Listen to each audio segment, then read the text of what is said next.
yang sudah kembali ke rumah Bapak pada jam 2.26 pagi tadi.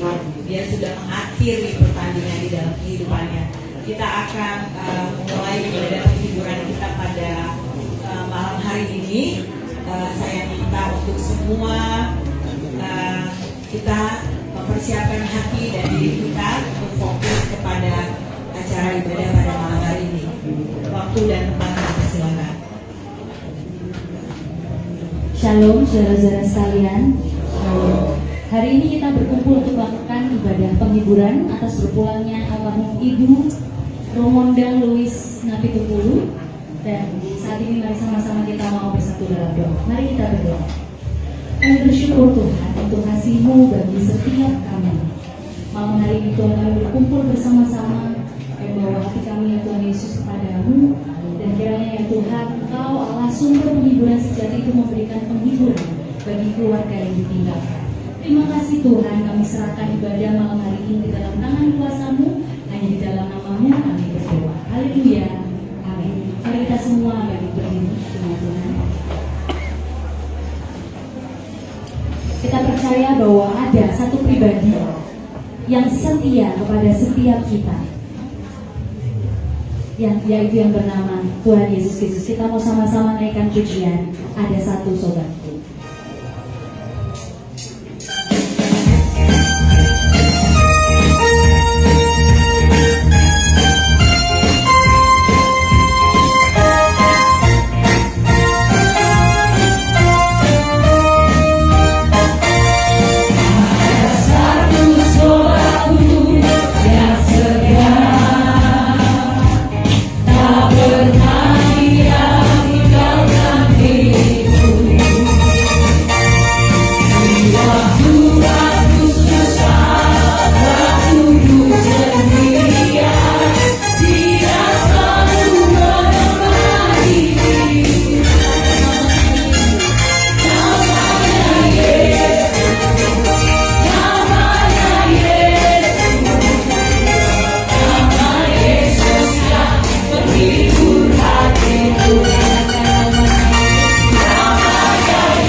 yang mengatakan, tenanglah kini hatiku, sebab Tuhan memimpinmu.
setiap kami.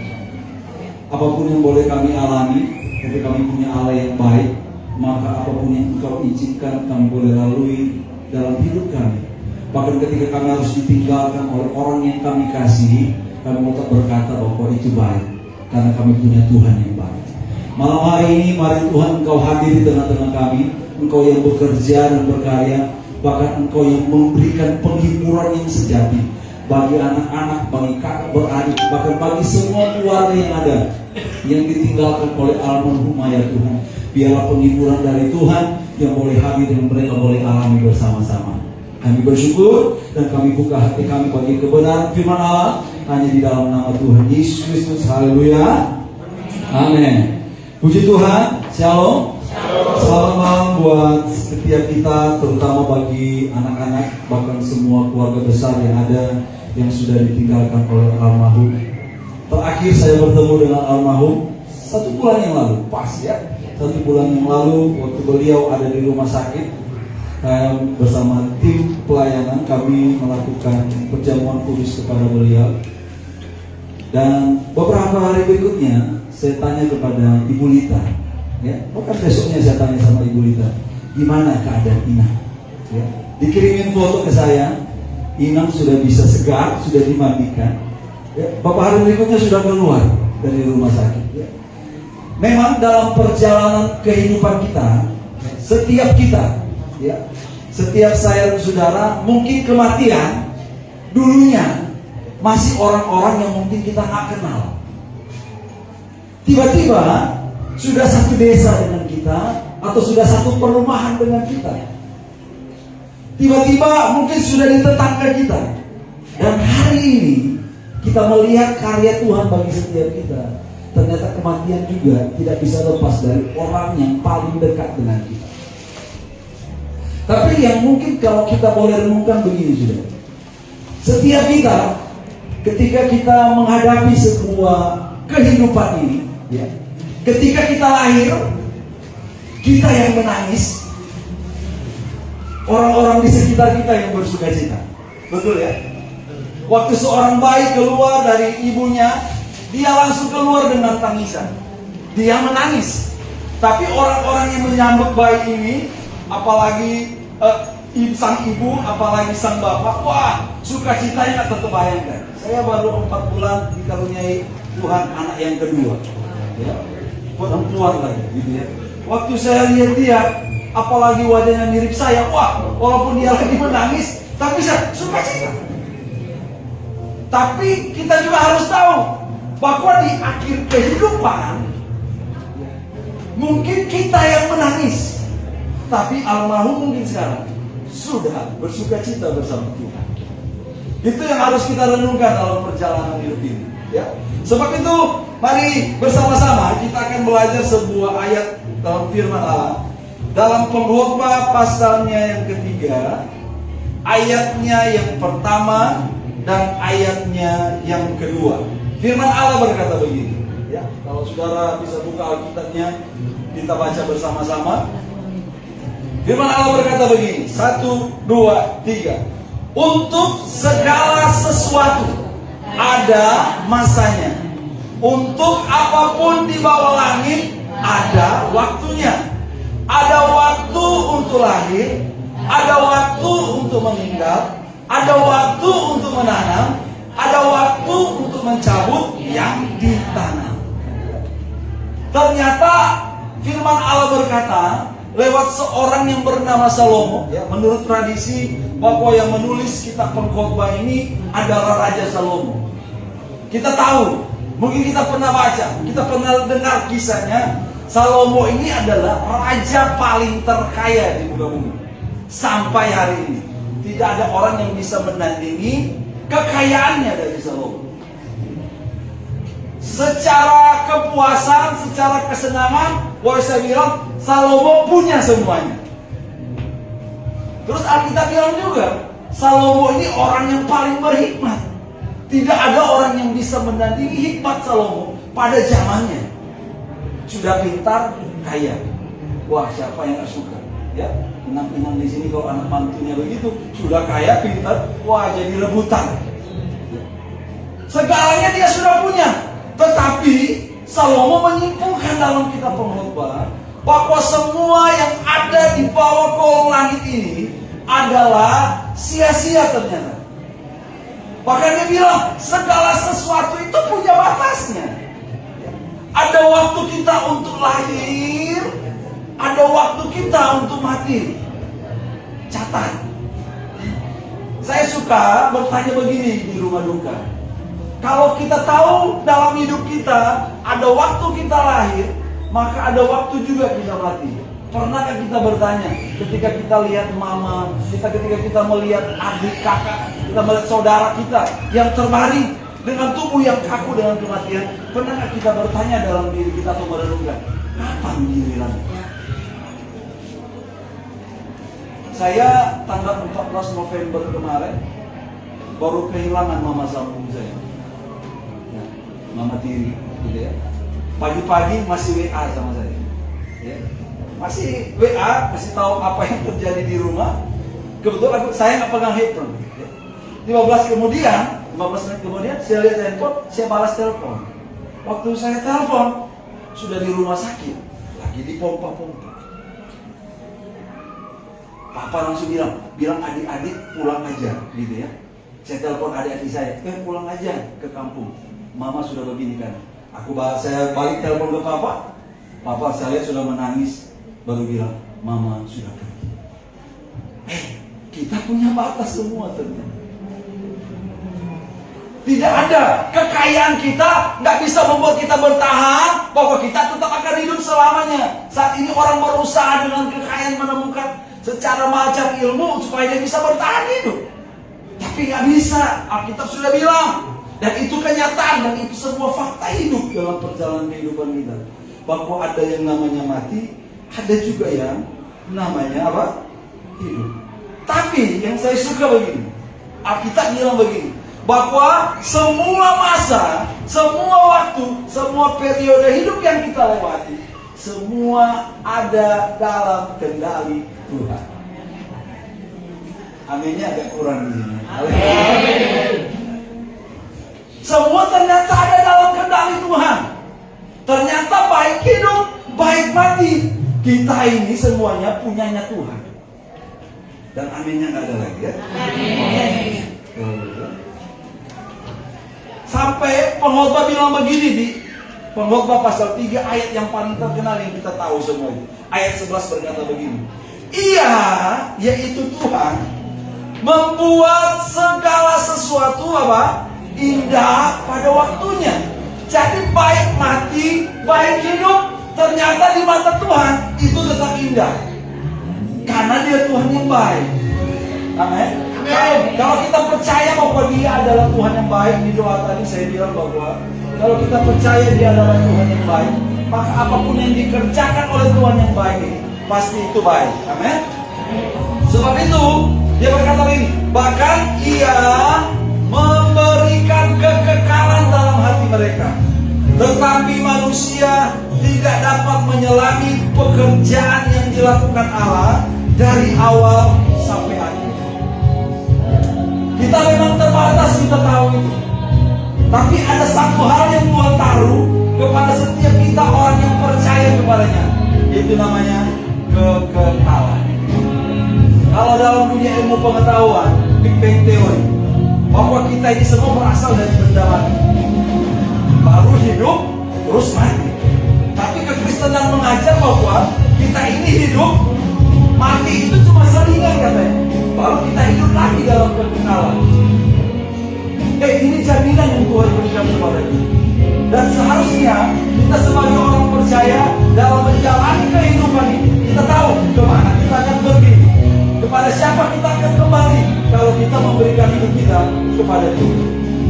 Masalahnya, ada masalahnya. Ketika apa? Kita terlalu fokus kepada apa yang kita kejar. Kekayaan kah, popularitas kah, kesenangan di dunia ini. Salomo sudah punya semua itu, tapi dia bilang bahwa semua itu apa? Sia-sia. Saya ingin memberikan penghiburan kepada keluarga yang ada. Saya tahu perjalanan Inang ini ya, tidak mudah. Banyak lika-liku kehidupan yang dia lewati. Mungkin banyak kepenatan, mungkin bisa aja ada kepahitan, bisa aja ada luka. Tetapi puji Tuhannya, di akhir-akhir hidupnya, dia menyerahkan hidupnya kepada-Nya. Dia tahu siapa yang menjadi pemilik hidupnya. Dia tahu bahwa ketika dia ada di dalam kendali Tuhan, segala sesuatu itu justru dia melihat apa? Sebagai proses hidup yang untuk menguatkan dia secara pribadi. Tapi juga minimal anak-anak bisa melihat ada seorang ibu yang tetap bertahan dalam situasi ini, dan dia tetap kuat.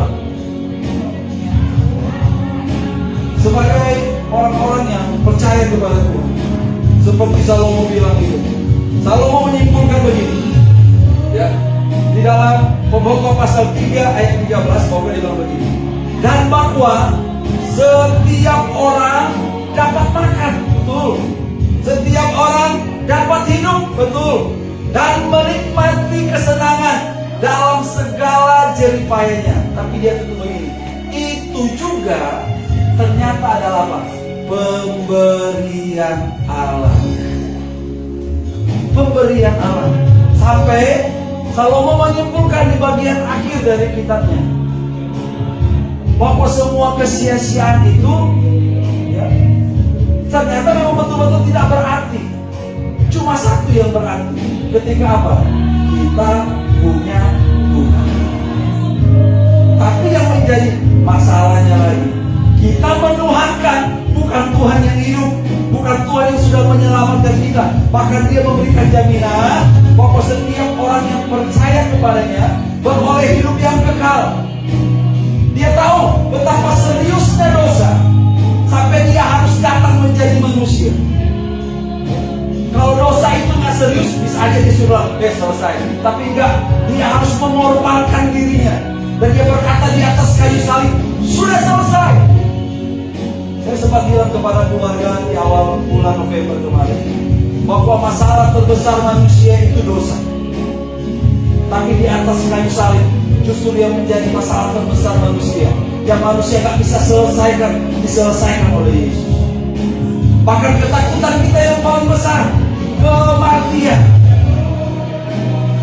Semua kita mungkin berpikir kita takut mati, tapi kematian itu dikalahkan oleh Yesus. Kenapa? Dia bangkit dari antara orang mati untuk menunjukkan apa? Saya dan saudara punya pengharapan bahwa kita punya hidup.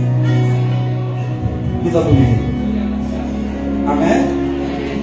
Saya akan tidak panjang-panjang, tapi saya akan akhiri dengan beberapa ayat, gitu ya. Filipi 1 ayat 20 sampai 21. Filipi 1 ayat 20 sampai 21. Firman Allah berkata begini. Sebab ini adalah ungkapan Paulus kepada jemaat yang ada di Filipi. Dia bilang begini. Sebab yang sangat kurindukan dan kuharapkan ialah bahwa aku dalam segala hal tidak akan beroleh malu, melainkan seperti sedia kala. Demikian pun sekarang, dia bilang begini, Kristus dengan nyata dimuliakan di dalam tubuhku, baik oleh hidupku maupun oleh matiku. Terus dia bilang begini, karena bagiku hidup adalah Kristus. Paulus menyimpulkan, kalau saudara membaca surat Filipi, dia sudah pernah mencapai semua apa yang dikejar orang-orang pada zaman itu secara rohani, secara popularitas. Tapi ketika dia mengenal Kristus, dia menganggap semua itu sampah. Karena kenapa dia menganggap itu semua sampah? Karena itu yang menghalangi dia untuk mengalami perjumpaan dengan Kristus. Tapi ketika Kristus datang mencari dan bertemu dengan Paulus, ketika Paulus bertobat, ketika dia melihat Kristus bahwa ternyata semua keindahan dunia tidak dapat dibandingkan dengan keindahan Kristus yang dia sudah kerjakan di atas kayu salib. Ketika dia melihat itu, dia bilang begini, semua hidupku, perjalanan hidupku, aku mau supaya hidupku apa? Menyenangkan Kristus. Kalau kita sebagai suami, apakah kita sudah menjadi suami-suami yang menyenangkan Kristus? Kalau kita sebagai istri-istri, apakah kita sudah menjadi istri-istri yang menyenangkan Kristus? Kalau kita sebagai anak-anak, apakah kita sudah menjadi pribadi-pribadi anak-anak yang menyenangkan Kristus? Tapi Paulus bilang begini, bagiku hidup itu adalah Kristus, dan mati adalah apa? Keuntungan. Orang yang melihat kematian sebagai keuntungan adalah orang yang hidupnya bagi Kristus, dan Kristus sudah hidup di dalam dan melalui hidup. Sebab itu dia bilang, mati itu keuntungan. Kenapa kematian seringkali menjadi ketakutan bagi banyak orang? Karena dia tahu dia belum hidup bagi Kristus, dan Kristus belum hidup di dalam hidup. Sebab itu saya mau katakan kepada anak-anak, bahkan semua keluarga besar yang ada, kalau hari-hari ini kita belum memberi diri kita kepada Kristus, bahkan setiap kita, mari kita memberi diri kita kepada Kristus. Itu sebuah panggilan anugerah bagi kita. Ya. Coba renungkan, kapan giliran? Tapi ketika hari itu tiba, apakah kita sudah biasa berkata, ini keuntungan bagi? Kenapa keuntungan? Karena aku bertemu dengan penggiling hidup. Amin. Ayat yang terakhir. Dalam 1 Tesalonika pasal 4 ayat 13 sampai ayat yang ke-14 berkata begini. Selanjutnya 1 Tesalonika 4 ayat 13 sampai 14. Selanjutnya kami tidak mau saudara-saudara bahwa kamu tidak mengetahui tentang mereka yang meninggal, supaya kamu jangan berduka cita seperti orang-orang lain yang tidak mempunyai pengharapan. Karena jikalau kita percaya bahwa Yesus telah mati dan telah bangkit, maka kita percaya juga bahwa mereka yang telah meninggal dalam Yesus akan dikumpulkan Allah bersama-sama dengan Dia. Itu penghiburan banget bagi setiap kita, bagi anak-anak, bagi adik-adik dari almarhum, bahkan semua keluarga besar yang ada. Pengalaman ini bukan pengalaman yang mudah. Hari ini bukan hal yang mudah untuk kita lewati. Apalagi sudah mau dekat Natal kan? Kita ingin sekali ada keluarga. Ya, di malam Natal atau di hari Natal itu kita berkumpul bersuka cita bersama. Kehilangan orang yang sepanjang hidup ada bersama kita, tiba-tiba dia hari ini dipanggil oleh Tuhan. Tapi Alkitab memberikan penghiburan bagi kita, bahwa almarhum sudah tenang dengan Tuhan. Bagian kita apa? Percaya bahwa hidup dan mati kita ada di tangan Tuhan, dan kita juga percaya walaupun hari itu nanti satu kali akan tiba bagi kita juga akan dikumpulkan bersama-sama dengan Tuhan. Amin. Anak-anak, kakak beradik, ya, semua keluarga yang ada, saya berdoa supaya saudara tetap punya pengharapan di dalam Tuhan, karena kematian dan kebangkitan Yesus itu justru memberikan pengharapan yang paling besar sebenarnya bagi kekristenan, dan terlebih bagi saya dan saudara yang sudah percaya.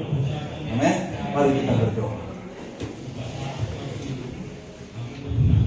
Bapa yang baik, kami bersyukur untuk malam hari ini Tuhan.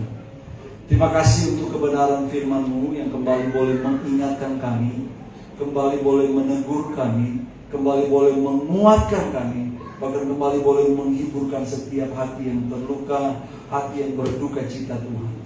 Kami percaya almarhum sudah bersama dengan Engkau, dan kami percaya kami adalah orang-orang yang rindu untuk bertemu juga dengan Tuhan.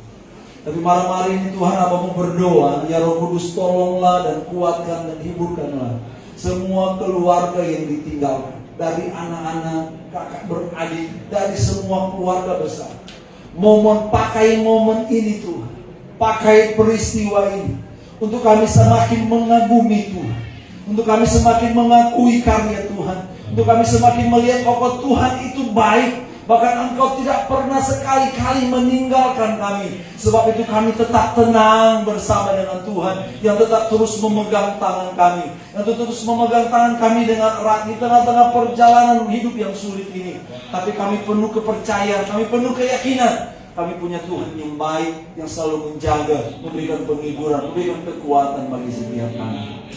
Aku mau berdoa bagi setiap umat-umat-Mu, bagi setiap keluarga yang ada malam hari ini. Mari Tuhan yang terus bekerja dan berkarya dalam hati dan pikiran mereka. Biarlah semakin hari Tuhan, kami boleh semakin mengalami Tuhan. Di malam penghiburan ini, biarlah sukacita, damai sejahtera boleh dialami oleh setiap kami. Bahkan kami berdoa Tuhan, untuk acara besok sepenuhnya kami serahkan ke dalam tangan Tuhan. Dari tempat ini sampai pada selesainya Tuhan, biarlah Engkau yang menyatakan kemuliaan. Kami bahkan boleh mengalami Tuhan lewat peristiwa ini lagi-lagi Tuhan. Terima kasih, kami bersyukur. Tanamkan setiap kebenaran firman Allah dalam setiap hati kami. Itu boleh bertumbuh, itu boleh berbuah, dan kami boleh menjadi pelaku-pelaku firman-Mu. Kami bersyukur hanya di dalam nama Tuhan Yesus Kristus. Haleluya. Amin. Saya mempersilakan dari pihak keluarga ada yang ingin menyampaikan kata kesaksian. Saya berikan waktu lagi.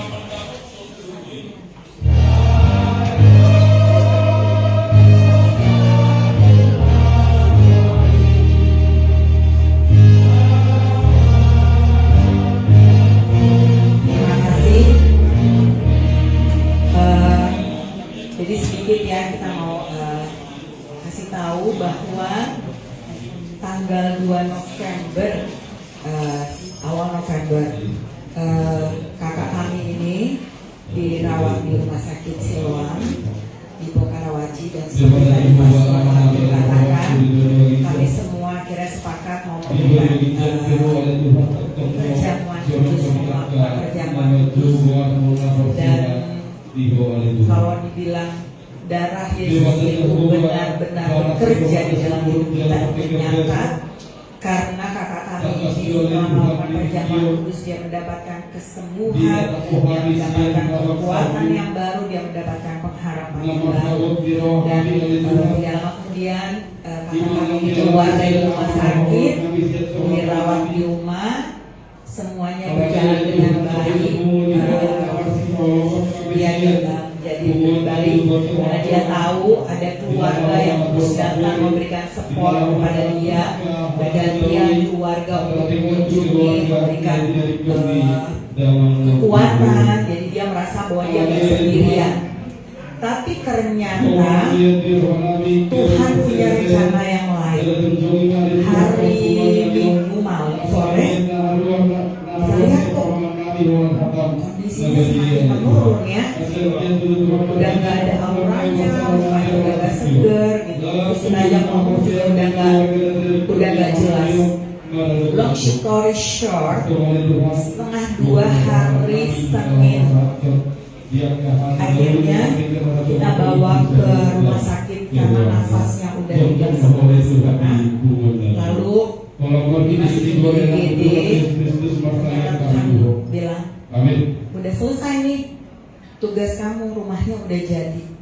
Kemarin tadi pagi jam 2.26, putri kami Citra pas lagi nungguin manenya, dia bilang kok makin turun. Dia bilang ternyata pas dia lagi turun malaikat udah menjemput dia.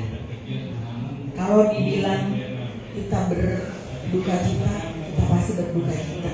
Kami baru saja kehilangan salah satu keluarga kami, adik kami, bulan Agustus yang lalu. Dia bilang saya kaget sekali, dia bilang saya nggak siap ditinggal sama papanya Chris, dia bilang gitu. Setelah itu kondisinya kakak kami ini menurun dan menurun. Tapi ternyata kita di sini harus ditinggalin, masih ada tugas-tugas yang harus kita kerjakan. Dan saya percaya bukan satu kebetulan kalau kita waktu itu kenalan ya Pak Surya, karena tadi pagi akhirnya saya tanya sama anak-anak, gimana kalian mau siapa yang mau pelayanan? Gak apa-apa, terserah. Akhirnya suami saya bilang, udah sama Pastor Osdor aja. Jadi kami mengucapkan terima kasih buat waktunya yang diberikan untuk jauh-jauh dari Gading Serpong dengan semua KRL-nya, keluarganya diberkati selalu, baby-nya juga sehat-sehat, dan pelayanannya juga semakin diberkati. Kami sangat diberkati dengan pelayanannya Pastor Arthur bersama dengan timnya. Saya rasa itu aja, sekian dan terima kasih. Nyanyi dong satu lagi, 2 lagu lagi juga nggak apa-apa.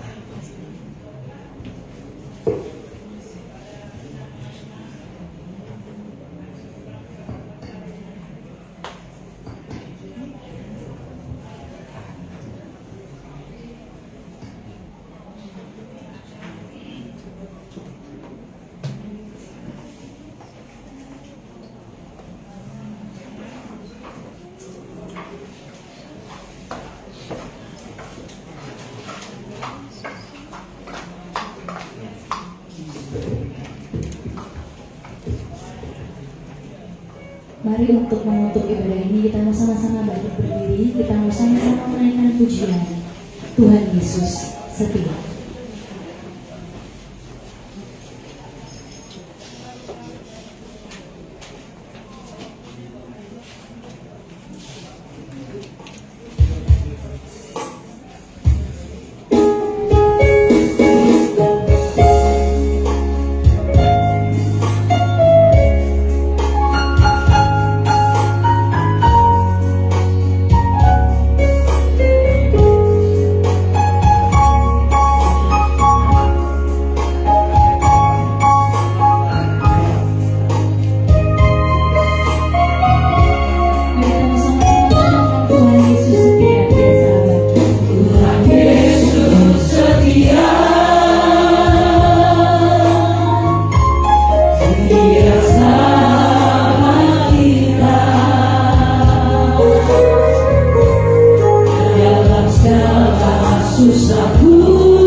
segala pujian, segala hormat dan kemuliaan hanya bagi Tuhan. Engkau Allah yang setia, Engkau Allah yang mengerti setiap kehidupan kami. Bahkan Engkau Allah yang mengerti setiap tetesan air mata kami ya Tuhan. Sebab itu kami berdoa ya Tuhan, mari Engkau datang dengan penghiburan-Mu bagi setiap kami, terutama untuk keluarga yang ditinggalkan oleh almarhumah ya Tuhan. Mari penghiburan yang sejati mereka boleh lihat dan mereka boleh alami hanya dari Tuhan saja. Kekuatan bahkan penghiburan-Mu itu Tuhan, yang selalu memberikan kami sukacita di dalam perjalanan hidup kami. Terima kasih untuk malam hari ini Tuhan. Kami mau berdoa, biarlah untuk acara sepanjang esok hari, Tuhan yang terus pimpin, Tuhan yang menolong, Tuhan yang beracara. Bahkan semua hamba-hamba Tuhan yang akan melayani, Tuhan yang mengurapi, bahkan Tuhan yang memberikan cuaca yang terbaik untuk segala proses akan dijalani sepanjang besok hari Tuhan. Terima kasih untuk malam hari ini.